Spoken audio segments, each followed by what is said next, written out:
थेट जाऊया, शिरसाट बोलतायत. ते तुम्हाला दुश्मन वाटायला लागले.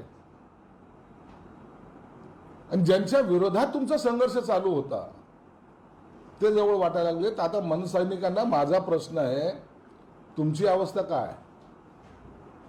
कोणता झेंडा घेऊ हाती? उबाठाचा, राहुल गांधीचा, शरद पवारचा? तुमचा स्वतःचा झेंडा कधी कुणाच्या हातात जाईल आता सांगता येणार नाही. म्हणून अशा वेळेला शिंदे साहेबांवर टीका करणं टाळा. जे तुम्हाला जमलं नाही आयुष्यात ते करायचा प्रयत्न आम्ही केलाय, ज्या हिमतीने आम्ही केलाय. त्यासाठी मुख्यमंत्री एकनाथ शिंदे साहेब असताना आपण अनेक वेळा त्यांना भेटलेला पण आहात. अनेक वेळा त्यांच्या कामाची दखलही तुम्ही घेतलेली आहात आणि आम्ही कधीही तुमच्यावर टीका केलेली नाही. आम्हाला त्याची आवश्यकताही वाटली नाही. उलट म्हणजे तुम्ही जे काही प्रपोजल घेऊन येत होते किंवा तुम्हाला जे काही चांगलं वाटत होतं त्याचा आम्ही सन्मान केला. मग हा सन्मान करत असताना आज तुमची भूमिका एवढी बदलती कशी? उद्या त्या मनसैनिकांनी काय घोषणा द्यायच्या? शरद पवार साहब आगे बढ़ो, हम तुम्हारे साथ है.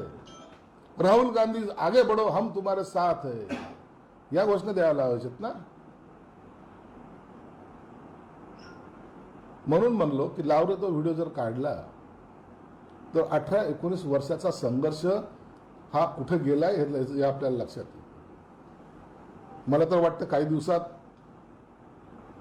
मनसेने आता थांबलं पाहिजे, त्यांनी उबाठामध्ये सामील झालं पाहिजे, त्याशिवाय पर्याय नाही राहिला. शिंदे साहेबांवर टीका करायचं काम अनेक जण करतात, त्याच्यामध्ये आणखीन जर काही भर पडत असेल तर आम्हाला त्याचा काही फरक पडत नाही. शिंदे साहेब जी हिंमत दाखवतात ही अख्ख्या महाराष्ट्राने पाहिलेली आहे, जाणलेली आहे आणि त्यांच्या ताकदीचा बद्दल आम्हाला गर्व नाही तर आम्हाला अभिमान आहे. एक माणसाने जी शिवसेना इतरांच्या दावणीला बांधण्याचा प्रयत्न केला, लाचारी पत्करण्याचा प्रयत्न केला, बाळासाहेबांचे विचार विकण्याचा प्रयत्न केला, त्यांची दुकानदारी मांडण्याचा प्रयत्न केला, त्याला जपण्याचं काम एकनाथ शिंदे साहेबांनी केलेलं आहे.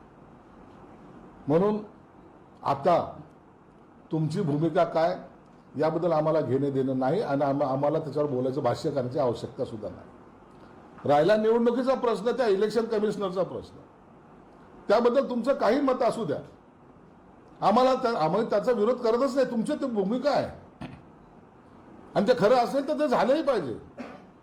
आम्ही त्याला कुठेही अडवं येणार नाही किंवा आम्हाला त्याची गरजही नाही. आम्हाला अडवं करायचं काय? जर असे चुकीचे मतदार येत असेल तर निश्चितच ते काढले पाहिजेत. मग ते कोणत्या पक्षाचे, कोणत्या जातीचे, कोणत्या धर्माचे, आम्हाला त्याच्याशी काही घेणं देणं नाही. यादी क्लीन असली पाहिजे हे आमचंही मत आहे. परंतु जे चांगलं आहे त्याला पाठिंबा नेहमीच आम्ही दिलेला आहे. परंतु राजकीय भूमिका दरवेळेला बदलून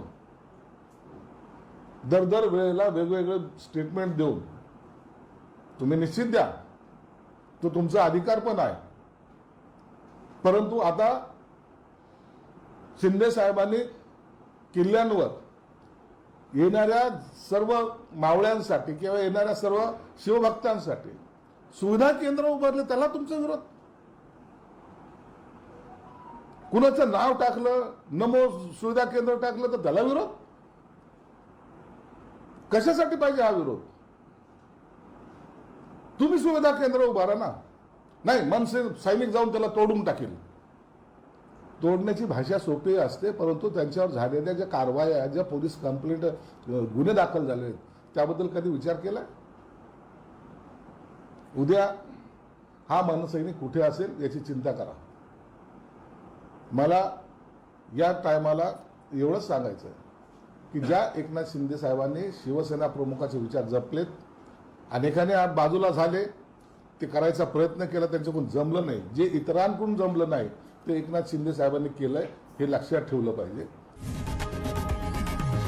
लोकशाही मराठी ऐका, पहा, जागरूक रहा.